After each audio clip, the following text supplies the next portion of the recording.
인생을 풀어간다라는 말을 많이 합니다. 푼다는 말은 막히는 게 있다라는 것이 전제가 되는 것이고, 그 막힌 걸 풀었다라는 의미는 푸는 걸로 끝나는 것이 아니라 그 다음 애로의 전진이 가능하게 되었다, 이런 것을 말하는 거죠.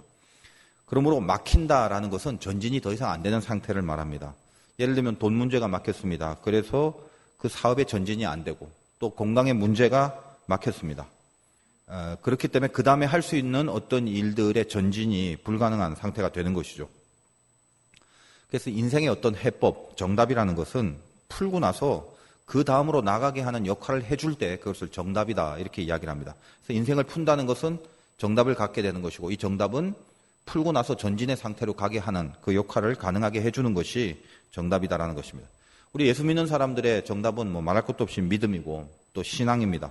그러므로 믿음이라는 건 어떤 거냐? 그 다음으로 나갈 수 있는 길을 열게 해주는 능력으로 발휘되는 것이다, 이렇게 볼 수 있습니다. 인생을 풀어주는 그런 그 믿음, 그 신앙, 그 정답들의 내용은 어떤 것을 갖고 있는지 오늘 본문 가운데 두 가지를 보겠습니다. 어떤 게 정답이냐? 첫째는 남의 유익을 목표하는 거, 이게 정답이다라는 것입니다. 23절, 24절 이렇게 되어 있습니다.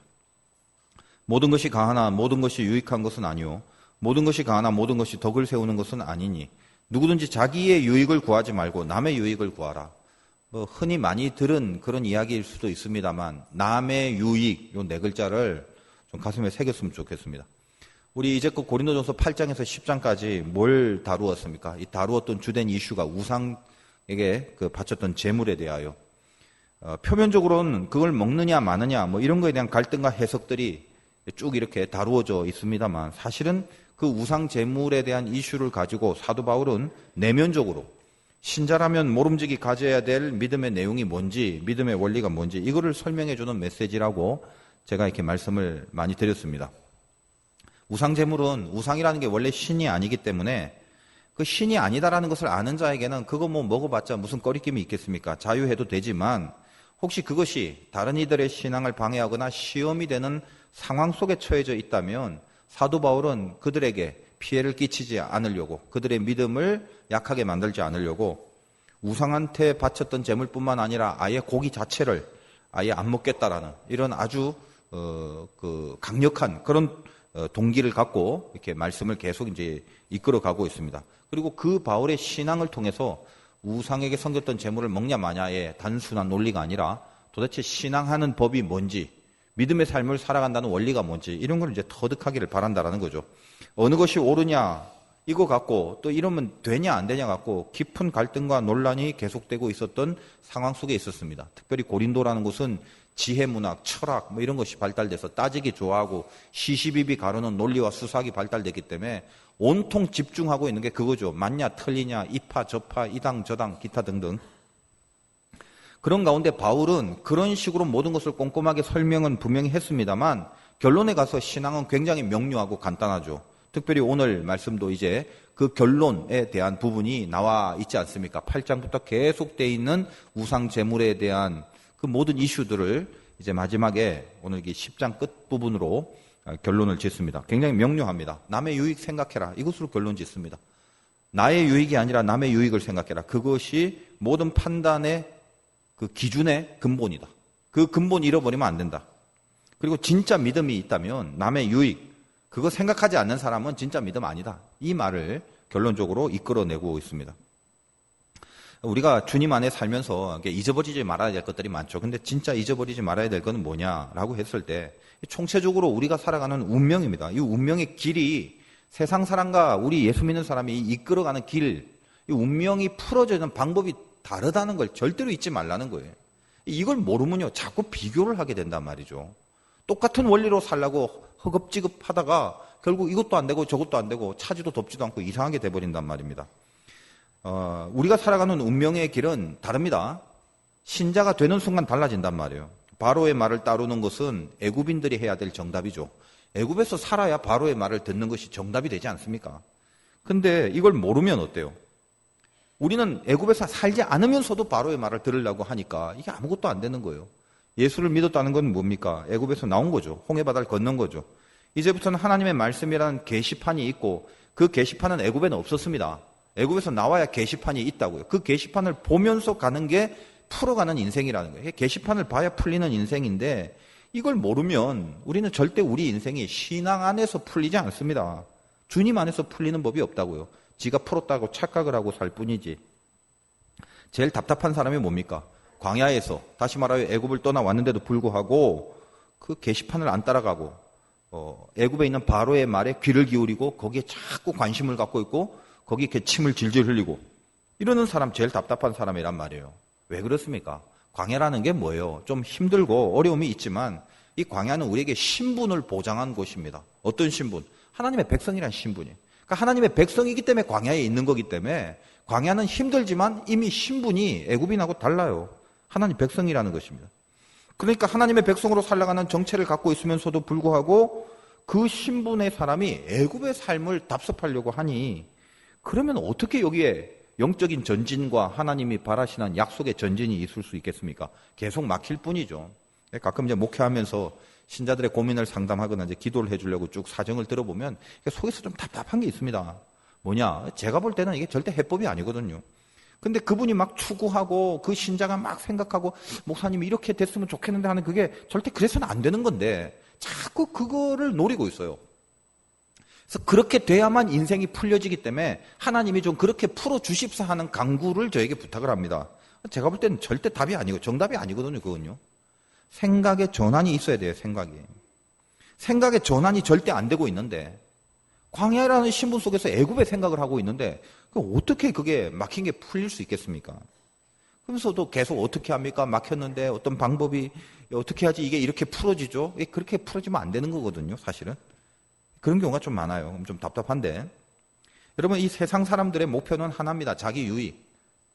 그거 다 동의하시죠? 자기 유익이 목표입니다. 그러니까 자기 유익이라는 열매가 나오지 않으면 절대로 목표 삼지 않는다고요. 자기 유익이라는 열매를 노리지 않고 다른 해법을 찾지 않습니다. 세상 사람들은. 근데 우리는 어때요? 아까 운명이 달라졌다고 그러죠. 우리는 이 세상 사람들처럼 자기 유익을 목표로 살아가려고 불림받은 사람이 아닙니다. 우리 운명은. 그러니까 그런데도 불구하고 자꾸 어떤 정답을 자기 유익에만 국한시켜서 그 안에서만 막힌 것에 대한 정답을 찾으려고 하다 보니까 그러니까 안 되는 거죠. 혹시 됐다 하더라도 스스로 속는 거죠. 된 줄 알고. 그러니까 결국 가다가 낭떠러지로 가고 삐딱한 데로 가고 하나님 원치 않은 대로 가고 망하는 길로 가고 그래 버리는 거거든요. 그러면서 풀렸다고 좋다고 해요. 절대 그게 아닌데. 오늘 이 예배 가운데 오늘 또 사도 바울의 말씀 가운데 한번 보십시다. 한번 막혔다라고 생각이 될 때 거기서 정답을 찾을 때는 내가 답이 아니라 남이 답이다라는 생각을 한 번은 해보셔야 된다는 거예요. 항상 우리는 내가 답이길 원하기 때문에 그 안에서만 찾으려고 한단 말이죠. 근데 의외로 답이 내가 아니라 남이 답이라고 생각할 줄 알아야 된다는 거예요. 손익분깃을 따져보면서 이 세상에서는 쇠하지만 하나님 안에서는 흥한 것, 이게 하나님의 가치인데 우리가 그럴 수 있는 마음이 있는지 한번 보라는 거예요. 자꾸 이렇게 손익만 따져갖고 이익, 자기 이익, 이거 아니면 방법이 아니야, 이거 아니면 정답이 아니야, 이런 식으로 가다가는 끝없이 막히는 것밖에 없습니다. 우리 성경에 등장하는 수많은 사람들이 어떨 때 자기의 막힌 길이 열려졌나 이런 거 가만 보면 교훈 얻을 게 많죠. 뭐 대표적으로 사도행전에 나오는 빌립 집사님 같은 가장 잘 나가던 때가 있었습니다. 근데 그때 하나님이 인생의 길을 막아버린다고요.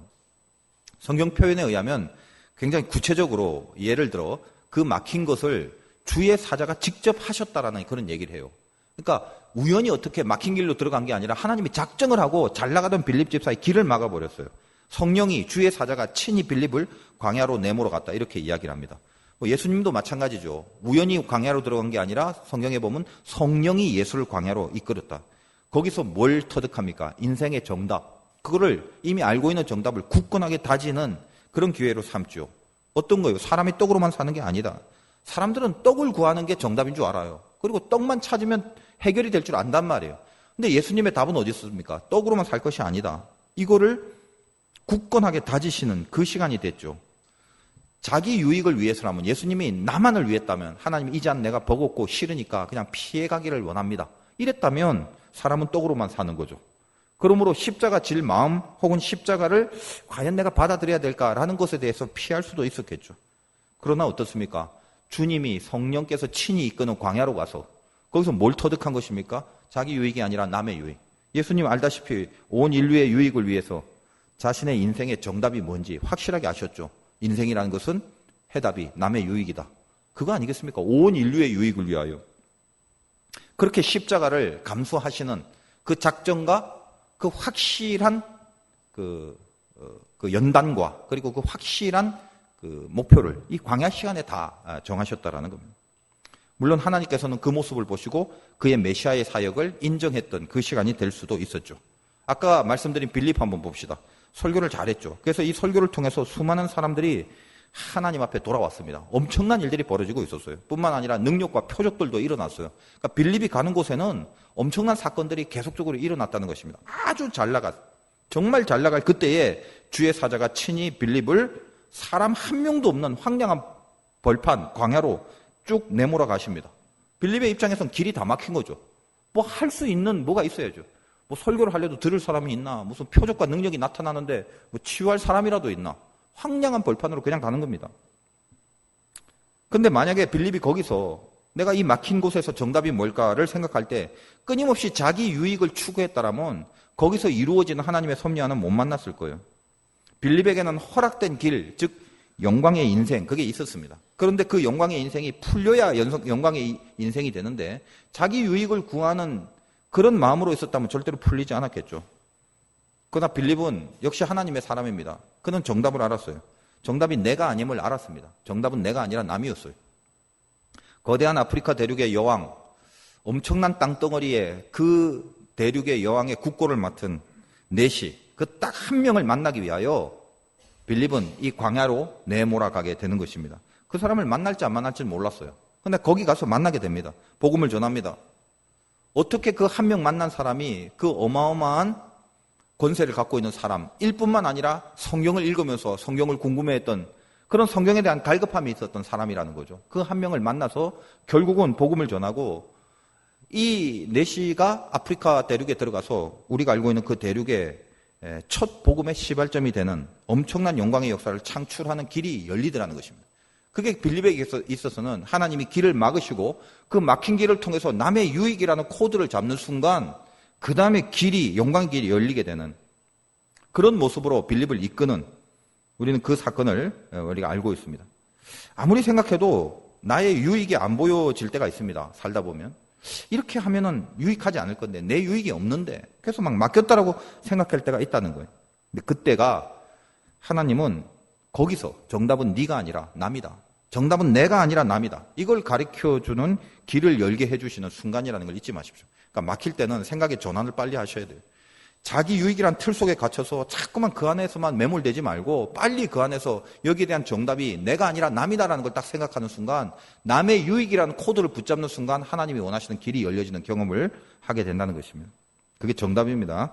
이번에 일본 그 선교 다녀왔는데 뭐 이렇게 영상에도 있습니다만 어젯밤에 한 10시 반, 11시쯤 늦게 왔습니다. 근데 오늘 이렇게 바로 이렇게 여름 전체의 그 수련회 일정을 좀 이렇게 보여드리고 싶어서 막 급하게 만들어서 뭐 굉장히 좀 빠진 것도 많고 더 풍성한 내용이 있는데 막 대강 이렇게 막 봤을 것입니다. 어쨌든 여름 기간 동안 우리 교회 학교의 모든 행사가 주님의 은혜 가운데 무사히 또 끝나서 또 수고해주고 헌신해주신 우리 선생님들과 모든 분들께 감사를 드리면서 또 하나님 앞에 감사를 드리는데 이번 그 일본 선교 때 우리를 이제 맡으신 선교사님이 단기 선교 이런 걸 이끈 경험이 한 번도 없으신 분이에요. 그러다 보니까 너무 품성이 착하고 너무 순수하셔갖고 하나님이 참 귀한 분을 만나게 해주셨구나 이런 그 감동이 있더라고요. 근데 그게 참 귀하고 착하신 분이긴 한데 우리를 그 인솔하는 리더십을 이렇게 딱 봤더니 너무 이게 엉성한 거예요. 그러니까 경험도 없고 그쪽 체질이 아니세요 보니까. 그래서 제가 이렇게 단기 선교를 이끄는 그 과정 가운데 역사상 가장 어리버리한 그 인솔자를 이번에 만났습니다. 처음에 공항에서부터 만나는데 뭐 차 타는 곳을 막 헷갈려서 엘리베이터를 타고 막 짐을 한참 실어갖고 내려가지고 여기가 아니네 하면서 다시 또 뭐 올라가고 그 모습을 딱 보는 순간 갑자기 제가 불안해지기 시작하는 거예요. 저는 개인적으로 못된 사람보다는 이 모자란 사람을 더 못 참아하는 스타일이 좀 있습니다. 그래서 지금 이 설교를 좀 들을지 모르겠지만 뭐 할 수 없어요. 어쨌든 제가 왜 이런 말을 이제 재밌게 할 수 있냐면 이 한 주간 동안 진심으로 우리 선교사님에 대해서 참 깊은 감동과 은혜를 우리 모두가 다 받았기 때문에 또 친해져서 이렇게 뭐 농담으로라도 할 수 있습니다. 그러니까 아무튼 뭐 듣더라도 이해해 주시길 바라면서. 그 마지막 날에 청년들이 다 감사하고 진짜 진심에서 우러나온 축복을 선교사님 내외분을 앉혀놓고 거기서 이렇게 해드렸습니다. 기도해주고 응원해주고 그냥 눈물 흘리시고 너무 힘을 많이 얻고 하여튼 너무 기뻐하시고 귀하게 여기셔서 저도 참 마음이 좋았는데, 아무튼 그 처음부터 제가 봤을 때 그 인솔 과정에 좀 답답함이 좀 많았어요. 저는 우리 팀들에게 유익을 줄 만한 스케줄이 중요하죠. 그래서 인솔에 간 팀들이 은혜를 받아오고 여기 이들을 이제 잘 이렇게 인솔하고 팍팍팍 이렇게 진행이 돼야 되는데, 선교 일정 내내 뭐 이건 이래야 되나 뭐 저건 저래야 되나 뭐 갈팡질팡 뭐 이런 경우가 너무 많았고 답답한 거예요. 그래서 중간에 어떤 생각까지 했냐면 그냥 스케줄 내가 다시 짜버릴까? 그러니까 그냥 그렇게 하는 생각도 막 갑자기 욱욱 올라오기도 하고 막 그랬다는 것입니다. 근데 실은 그것도 일종의 막히는 거죠. 그냥 막혀서 좀 답답할 경우가 있을 때 그걸 푸는 정답이 뭔지 이렇게 주님 안에서 한번 묵상을 해보았는데 오늘 말씀하고도 연결되는 것 같아요. 실은 그 선교팀이 가서 하는 중요한 역할 중에 하나가 무엇입니까? 사실 뭐 일주일 동안 가서 그 지역에 전도를 하고 복음을 전하고 뭐 지금 보면 이제 다 안 나오는지 모르겠는데 역전해서 막 계속 전도하고 막 그런 게 있는데, 그래봤자 솔직히 몇 명이 예수 믿고 돌아오겠습니까? 근데 제일 중요한 건 그 가는 팀이 하나님 안에서 강해지는 게 굉장히 중요한 거거든요. 그것도 굉장히 중요한 목표고, 또 하나는 뭐냐면 항상 이제 제가 이제 끌고 가는 그 지역은 다 열악한 지역입니다. 이렇게 풍성하고 막 여유롭지 않아요. 가장 열악한 곳을 이렇게 가게 되는데, 이게 열악하다 보니까 어떻습니까? 거기서 선교하시는 분이 힘들어 하시요, 굉장히. 말은 안 해도 그 힘겨움이 느껴지는 곳이거든요. 그러니까 선교팀이 그 한 주 동안 그래도 어떤 또 중요한 역할이 있습니까? 열악한 선교지에서 사역하시는 분들에게 위로와 힘과 응원을, 에너지를 주는, 그것도 굉장히 크다는 거예요. 그 선교사님이 한 주 동안 자기는 내가 피곤하지 않냐, 너무 좋다. 막 에너지가 넘친다는 거예요. 그래서 가다 막 졸고 막 이러면서도 에너지가 계속 넘친대. 왜? 그게 정말 오랜만이 아니죠. 뭐 거의 그런 경험이 없이 청년들이 다 가서 같이 복음 전하고 사역을 뛰주니까 속에서 이제 그런 위로와 힘들이 이제 느껴지는 거죠. 너무 좋다고 막 에너지가 넘친다고 그러더라고요. 그러니까 그 부분에 집중을 하는 거죠. 우리가 가서 뭡니까? 우리의 좋은 잘 짜여진 스케줄러를 우리가 누리는 것보다 거기 가서 더 중요한 역할이 있죠. 선교하시는 그 선교사님에게 힘을 실어주는 거. 이것도 굉장히 중요한 역할이라는 거예요. 나의 유익이 아니라 남의 유익을 한번 생각해 보는 거예요. 뭐가 핵심이고 뭐가 본질인지. 그러니까 어떤 생각이 드냐면 이분이 하시는 대로 잘 따라주는 게 그게 해법이다, 이런 생각이 들더라고요. 그러니까 오히려 좀 어리버리한 인솔이 될 수 있겠습니다만, 뭐 답답함도 있겠지만은, 그걸 잘 따라줌으로, 본인도 알아요. 본인이 좀 이렇게 어설프고 이런 거를. 그런데도 불구하고 그걸 오히려 잘 따라주는, 그러므로 뭔가 큰 힘을 드릴 수 있는 거다, 이렇게 딱 생각을 하니까, 이 생각이 딱 전환이 되니까 그 막 빠릿빠릿한 인솔을 잘 따르는 것보다 훨씬 더 깊은 그 힘과 응원을 실어줄 수 있다라는 그 정답이 보이더라는 것입니다. 그래서 끝날 때쯤에 우리 모두 다 깊은 그 내면의 은혜를 받고 아무튼 성공적으로 그렇게 돌아올 수 있었다라는 거예요. 남의 유익이 뭔가 이걸 딱 목표로 해버리니까 그 다음에 풀어야 될 정답이 탁 튀어나오게 돼요. 정답이 이렇게 선명해지더라는 것입니다. 제가 뭐 굳이 이 얘기를 든 것은 이제 선교를 갔다 와서 제가 이제 생각해 보니까 오늘 말씀과 이렇게 접목하여 굳이 이제 이 예를 한번 들어봤습니다만, 사실 비슷한 경우가 우리 주변에도 많다고요. 뭔가 자기가 막혔다 생각할 때 그걸 풀 수 있는 답을 항상 어때요? 자기 유익의 테두리 안에서만, 그 안에서만 계속 찾게 되는 경우가 얼마나 많은지 몰라요. 아니라는 거예요. 하나님이 왜 막히게 해주셨다고요? 아까 빌립처럼 자기 유익의 테두리, 그 안에서 정답이 없는 거 가르쳐 주려고요. 남의 유익 한 번만 생각해 보세요. 자기 유익에 갇혀 있으면요, 이 막힌 게 굉장히 오래 갈 수가 있습니다. 주님이 길을 막게 하시고, 그 길을 막게 하시는 이유는 주님이 직접 막으셨기 때문에 우리에게 진짜 길을, 그걸 열게 하시는 섭리를, 그걸 우리에게 베풀려고 하시는 거거든요. 그럼 어떻게 해야 되나? 자기 유익이라는 함정에서 벗어나야 돼요. 인식의 각도를 180도로 바꿔서 한 번쯤 여기서 남의 유익을 목표로 하는 생각을 딱 갖는 순간 갑자기 막혔던 것에 대한 길이 딱 보이게 된다는 것입니다. 이게 신자의 운명이에요. 신자가 끌어갈 수 있는 하나님의 이끄심의 방법이라는 것입니다. 솔직히 말한다면 여러분, 예수 믿는 인생은 뭐냐면요, 처음부터 끝까지 남을 위해 사는 인생이에요. 그거 알고 가셔야 돼요. 하나님 사랑, 이웃 사랑, 그게 뭐예요? 사랑은 대상이 있죠. 그 대상이 없이 무슨 사랑이에요? 그 이웃 사랑이 핵심인데, 사랑이 핵심이라는데, 그게 기독교라는데. 그리고 늘 말하죠. 이제는 내가 사는 게 아니래요. 말은 맨날 그래요. 내가 사는 게 아니라 하면서 그 막혔을 때 솔루션이 나의 유익이 아니라 남의 유익이라는 거 한번 생각해 보셨어요? 내가 사는 게 아니라면서요. 근데 그걸 잘 못하는 거죠. 혹시 이 중에 아직도 남의 유익을 추구하는 게 좋은 말이긴 하지만 나는 억울해서 그렇게 못하겠소이다. 그런 분이 있다면 아직 더 큰 은혜를 받으셔야 됩니다. 아직 좀 더 가셔야 돼요. 우리 성가대 찬양도 참 은혜가 또 되지 않습니까? 주님이 우리를 구하셨는데 어떻게 구하셨어요? 나를 위해서 채찍에 맞고 못에 박히고 쉽게 우리를 구한 거 아니죠. 가시에 찔리고 창에 찔리고 피를 흘리시면서 그렇게 아프게 돌아가셨단 말이에요. 아프게 죽으셨어요. 그분이 자기 유익을 위하여? 아니요. 우리 유익을 위하여. 그게 복음이죠, 복음. 그럼 바울이 이 복음에 붙들렸죠. 주님께로 배웠죠. 이 복음에 붙들렸기 때문에 바울 자신도 자기 유익이 아닌 다른 사람의 유익을 위하여 사는 것이 인생의 솔루션이라고 생각한 거죠. 그리고 그게 진리고 그걸 우리들에게 소개하고 있다는 것입니다. 그러므로 여기 바울이 모든 것이 나에게 다 가한 자유가 있지만 나는 궁극에 있어서 자기 유익을 구하지 않고 남의 유익을 구하는 삶을 산다. 그 고백이 이 주님의 복음에 붙들린 사람이기 때문에 그에게 임하신 뜨거운 고백의 반응일 수밖에 없다는 것입니다. 여러분 인생도 마찬가지. 진짜 주님을 믿고 사신다면 내가 남의 유익을 나로 인하여 가능하게 만들었을 때 그때 진정한 기쁨을 느낄 수 있는 경지가 돼야 돼요. 내 유익이 이루어진 걸로 히히덕거리는 경지가 아니라 그건 세상 사람도 하는 거고 우리는 뭐라고요? 정말 복음에 붙들렸다면 길이 막혔을 때 오히려 남의 유익을 생각함으로 그 남의 유익이 이루어지고 남의 유익을 이루겠다는 마음만 갖고도 속에서 진짜 기쁨이 있는 그 수준이 되는 것이 신자들하는 것입니다. 여러분 인생에 막혔을 때 해법 중에 하나 남의 유익이라는 요 코드 잊어버리지 마시기 바라요. 하나 더 말씀드리면 두 번째는 주어진 자리에서 충성하는 거 이게 정답입니다. 정답 두 가지 말씀드렸죠. 남의 유익 그 다음에 두 번째로 주어진 자리에서의 충성. 이게 막혔을 때의 솔루션이에요. 정답입니다. 믿음의 정답. 여러분 많은 사람들이 생각하는 게 뭐냐. 여기만 아니라면 잘할 수 있을 텐데 이 환경만 아니라면 내가 정말 잘 될 것 같은데 다 그런 생각을 해요. 전부 다. 그러면 결국 그런 생각에 빠져 있으면요. 결론은 뭡니까? 자기가 바라는 환경이 올 때까지 주님 원하는 마음 지키는 일에 승리할 수가 없습니다. 그러면. 진짜 신자라면 어떤 환경에 내가 던져지더라도 그게 어떤 환경이든지 간에 가슴에서 추구하는 그 하나님에 대한 신앙이 무엇이어야 되냐 하면 바꿔주시는 하나님이 아니라 함께 하시는 하나님, 그걸 보게 하는 거예요. 그거 보는 게 신앙입니다. 근데 많은 사람들이 어때요? 하나님을 믿지만 바꿔주시는 하나님 앞에 집중하죠. 함께 하시는 하나님, 그걸 못 보는 거예요.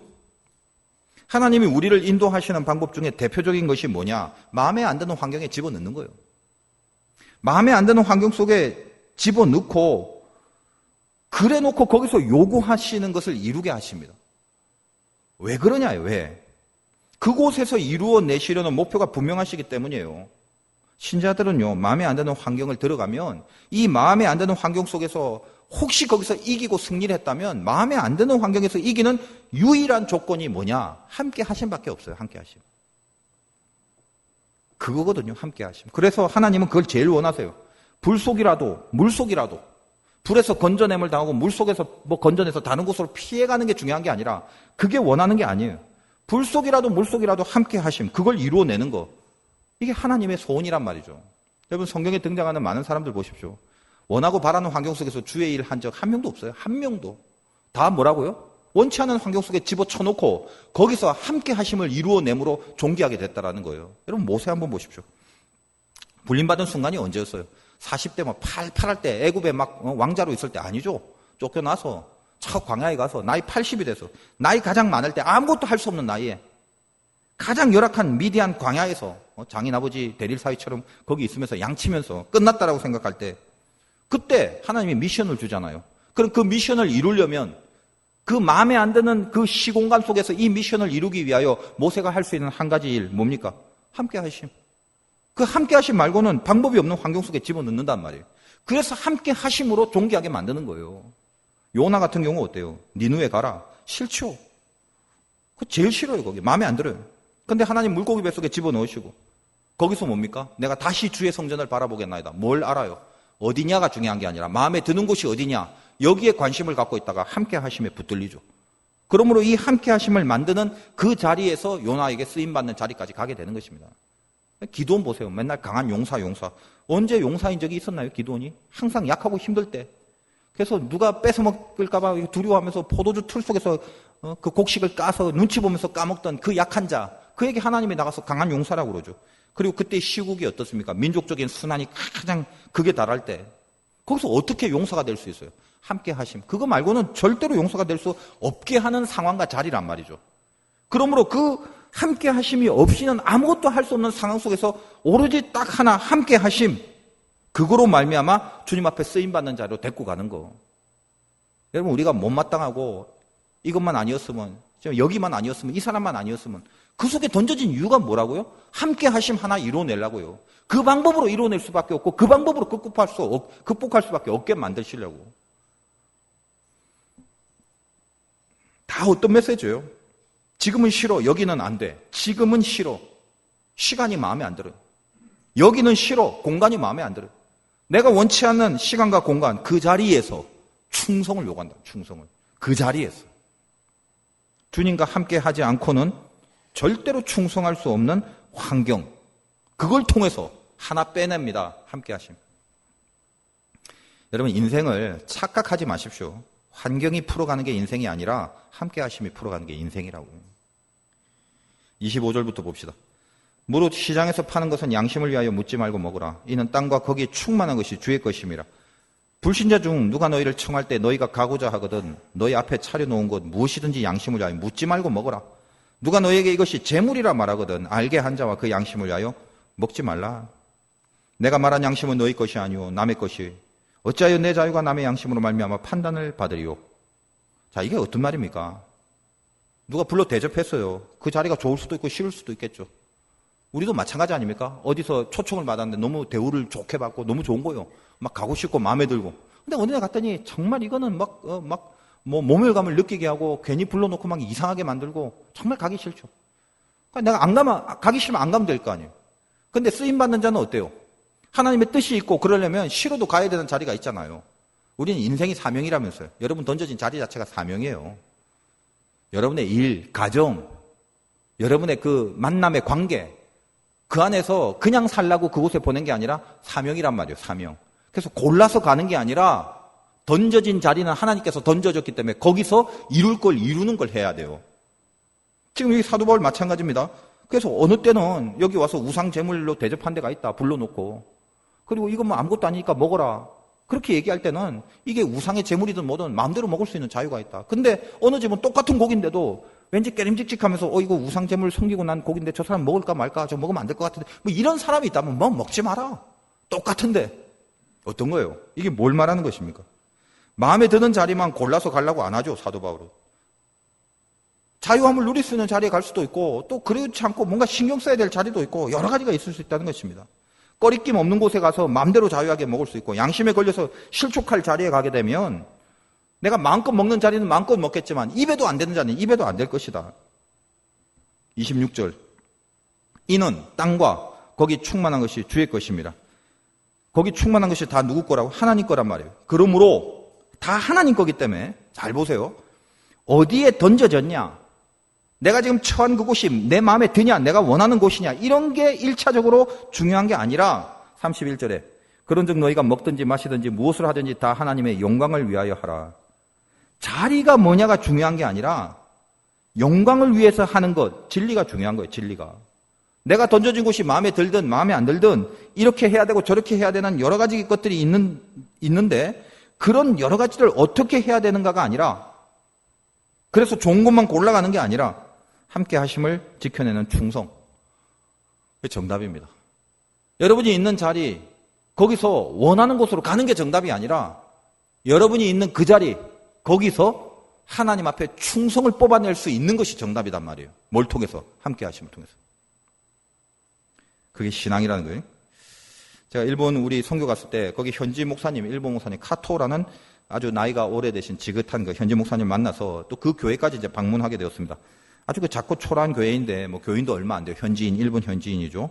근데 그 교회가 세워질 때는 30년 전에, 지금으로부터 30년 전에 독일에 있는 그 에크하르트라는 그 선교사님이 오셔서 거기서 뭐 영어도 가르치고 독일어도 뭐 가르치면서 그렇게 개척을 한 교회라고 그러는데, 그 교회에 갔을 때 그것을 개척해서 그 카토 목사님이란 현지 일본 목사님을 서포트해주는 그 개척하시는 에크하르트 독일 선교사님도 같이 만났어요. 그 교회에 같이 오셔갖고. 그래서 그 교회에서 이제 청년들이 준비한 찬양, 워십, 뭐 성극 이런 것들을 이제 했습니다. 그 몇 명 안 되는 사람들을 모여놓고. 근데 제가 이제 그 청년들이 앞에 나올 때 어떻게 고민을 하다가 꼭 이걸 말해야 되겠다 싶어서 이제 한국말로.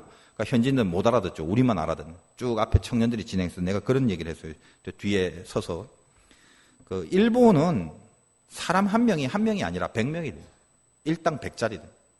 그러니까 앉아서 보는 교인들이 꽉 차고 뭐 수백 명 이렇게 있는 건 아니지만 일당 100이기 때문에 지금 너희들이 수백 명 앞에서 영광을 돌린다라고 생각하고 반드시 집중해라. 집중해라.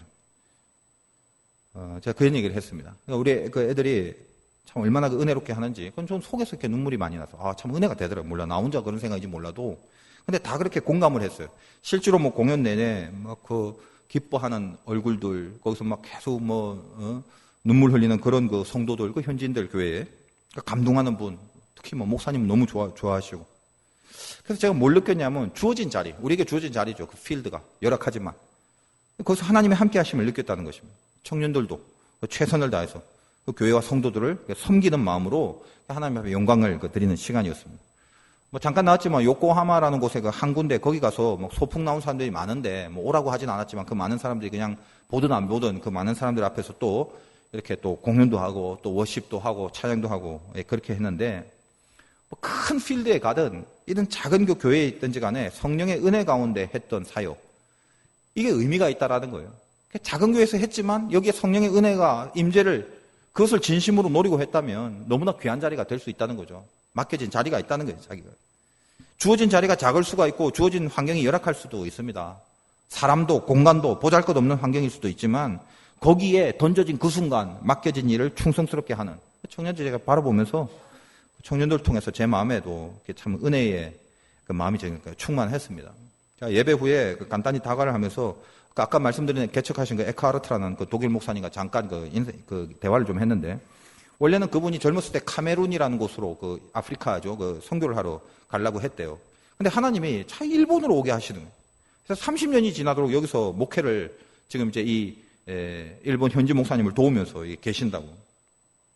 자기는 하나님이 왜 이렇게 열악한 일본으로 자기를 보내는지 모르겠다고 그래요.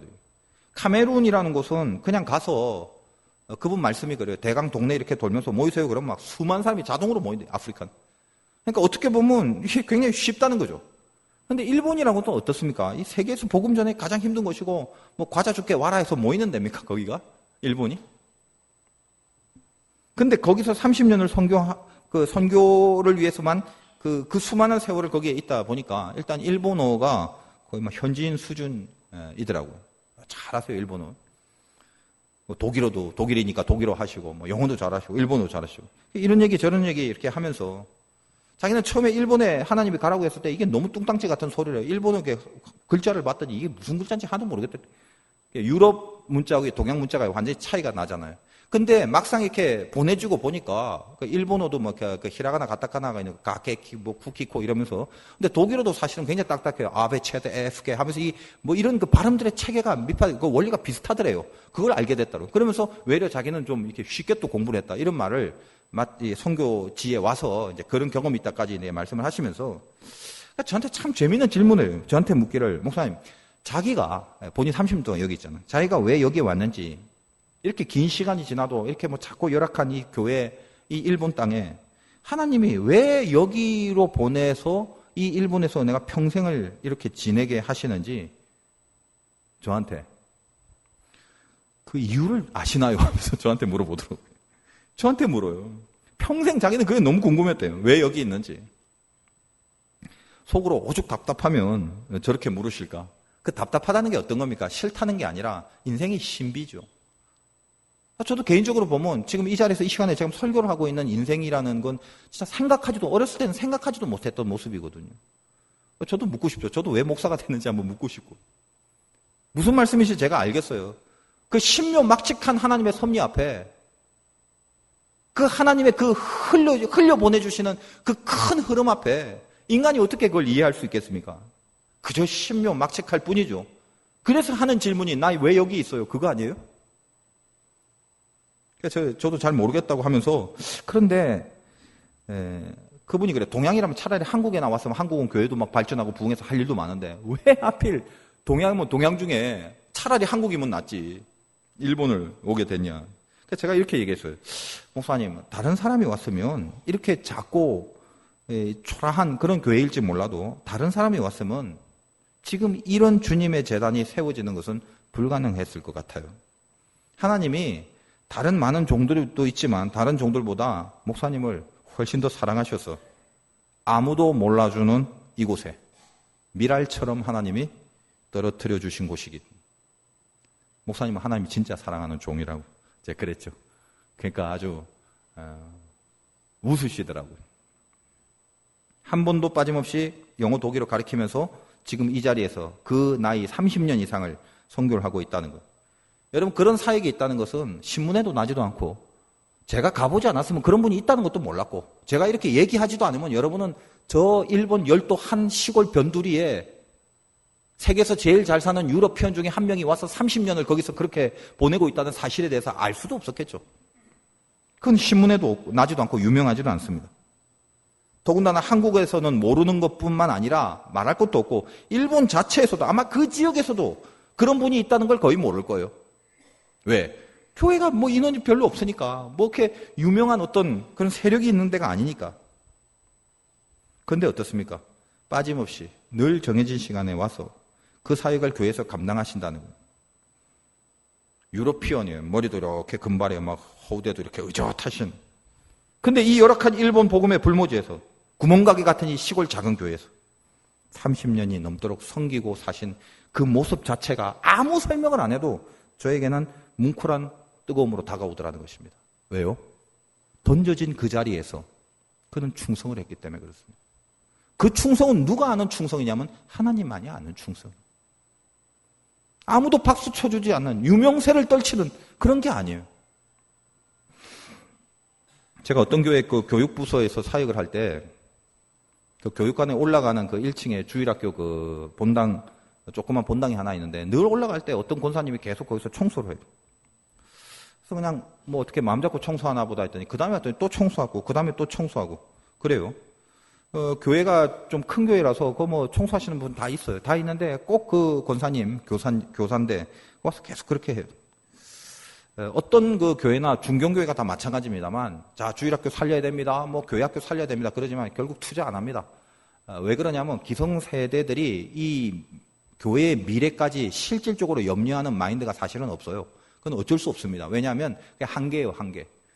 그래서 그것을 적어도 30년 이상을 내다보는 것은 복음에 붙들려야 돼요. 그래서 정말 하나님의 교회를 끝까지 살리려는 사명감이 있어야 그 마인드와 그 계획과 생각들이 나오거든요. 교회 학교라는 게 어때요? 다 거기다 그 생산자들은 없죠. 다 소모자들, 소모자들. 그러나 교회는 미래를 위해서 무조건 투자해야 됩니다. 올 베팅 해야 돼요, 거기서 사실은. 예. 근데 그 교회는 굉장히 큰 교회인데도 불구하고 그 규모에 비해서 너무 투자가 안 되는 거예요. 그러니까 이제 원망들이 있고 불평들이 있고 이것도 좀 해줘야 되고 아니 이 큰 교회에서 이렇게 그 넉넉함이 있는데 왜 이건 안 해주고 막 이런 불만과 언성들이 굉장히 많았다고. 근데 다 일리 있는 비판이고 원성들이에요. 제가 봤을 때는. 그러니까 제가 교육부서 맡았을 때는 그걸 이렇게 들어보면서 아 이것도 참 맞는 말이다. 이런 생각을 좀 했습니다. 근데 중요한 거는 뭐 투자고 뭐 그런 것만 또 중요한 게 아니라 또 거기서 정말 하나님의 불이 일어나야죠. 그러니까 같이 이렇게 환경과 즉 그 어떤 형식과 또 내용이 같이 이렇게 어우러져야 되는데 어쨌든 그건 차치하고 늘 사무실로 갈 때마다 그 권사님이 청소하는 것을 보게 되니까 제 마음속에 무슨 생각이 되냐면 아, 저 안에 뭐가 있겠죠? 헌신이 가능할까? 그때 느낀 게 이거예요. 저분의 가슴속에 주님이 함께 하는구나. 그게 아니고서 그게 안 되거든요. 뭐 때문에 누굴 위해서? 그냥 주님이 가슴속에 있는 거예요, 그게. 저희 교회도 있습니다. 저희 교회도 그렇게 하시는 분이 있단 말이에요. 뭐 때문에 해요? 누구 보라고? 아니죠. 여러분 신앙생활도요. 누구 보라고 은근히 하는 그런 경우도 없잖아, 있죠. 인간이기 때문에. 나 이렇게 한다. 나 이렇게 하고 있으니 인정해달라. 나 이렇게 했으니 봐주라. 근데 인간이니까 그런 생각이 있을 수 있지만 정말 신자는요, 하나님을 딱 보게 돼요. 가슴 속에 하나님의 함께 하심이 그것 때문에 인하여 행동이 되고, 그것 때문에 결단이 되고, 그것 때문에 액션이 되는 거죠. 남들은 불평불만으로 일관할 때 홀로 주님을 가슴으로 지켜드리고 있구나. 제가 그 생각을 하게 됐어요. 늘 그 감동이 지금도 잊혀지지 않아서 개인적으로 지금도 이제 연락합니다. 기도도 해드리고. 한 개인인 목사도 그 모습이 잊혀지지 않는데 그때 하나님 얼마나 감동하셨을까? 그 함께 하심을 지키려고 했던 것들. 11장 1절은 오늘 본문 안에는 없습니다만 성경은 원래 장과 절이 없었어요. 나중에 이제 역사 속에서 편리하게 하려고 이제 만든 건데 그 얘기를 그 얘기를 다 하려면 이제 길고 11장 1절까지가 사실은 10장의 결론입니다. 그러니까 오늘 그냥 10장 끝까지 읽었는데 11장 1절에 이 우상 제물에 대한 모든 것의 마지막 결론으로 이렇게 내립니다. 내가 그리스도를 본받는 자가 된 것 같이 너희는 나를 본받는 자가 되라. 이렇게 끝납니다. 어떤 말입니까? 마음에 안 드는 조건에서 그 함께 하심을 이루어낸 충성자들은요, 반드시 누군가에게 본이 된다는 거예요, 이게. 사도 바울이 어떻게? 주님이 그 일을 했기 때문에 주님을 본받아서 내가 됐다. 내 뒤에 나를 본받는 자가 되기를 바란다. 그 말은 뭐라고요? 던져진 자리에서, 주어진 자리에서 함께 하심을 이루어내는 충성자로 살아주길 바란다. 이거죠. 수많은 가라지들이 있어도요, 한 명이 치고 나가게 되면 그 한 명의 본을 받게 됩니다. 교회의 전통이 뭐라고요? 좋은 전통이? 한 명. 저 사람.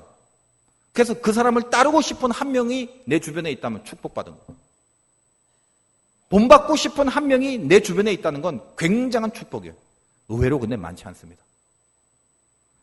바울은 이렇게 이야기합니다. 교만해서 하는 말이 아니라 나도 주님을 본받았기 때문에 이런 말을 할 수 있다. 너희도 본받아라. 뭘요?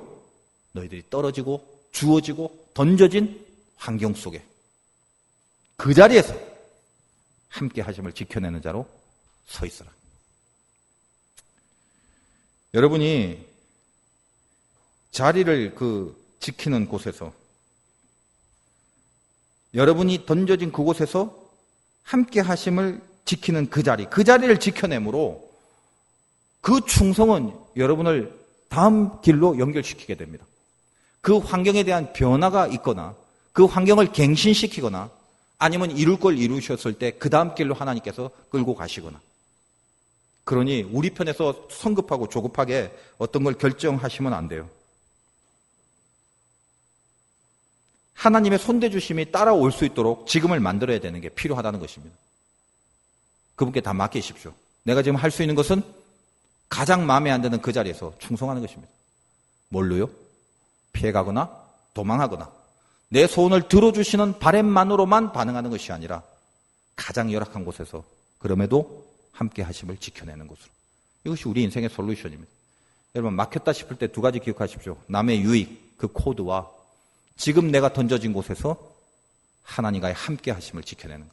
이 두 가지가 우리를 그 다음 길로 열어주는 하나님의 인도하심을 받아 누리는 조건이 될 것입니다. 승리하시기를 주님의 이름으로 축원드립니다.